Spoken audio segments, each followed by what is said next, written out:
Hello everyone, সবাইকে belated merry Christmas. জানি wish করতে একটু লেট হয়ে গেল। তো 25শে ডিসেম্বর আমরা চলে গেছিলাম আমার দিদির মামা বাড়িতে। ওখানে রাধা গোবিন্দের পুজো ছিল। তো সেই জন্য আমরা সবাই সকাল সকাল রেডি হয়ে চলে গেছিলাম একদম স্টেশনের উদ্দেশ্যে, কারণ স্টেশনে থেকেই আমরা হলদিয়াতে যাব। তো স্টেশনে গিয়ে আমরা কিছু মজা করেছিলাম। Merry Christmas. কি হলো? Merry Christmas. Merry Christmas. তো এই সব মজা করতে করতে আমরা ট্রেনের জন্য ওয়েট করছিলাম, কারণ ট্রেন ছিল অনেক লেট।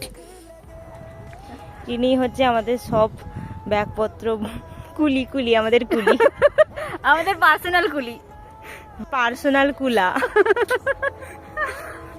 তো এইসব করতে করতে আমরা পৌঁছে গেছিলাম পুজো বাড়িতে। এখানে অলরেডি পুজো আর কীর্তন চলছিল।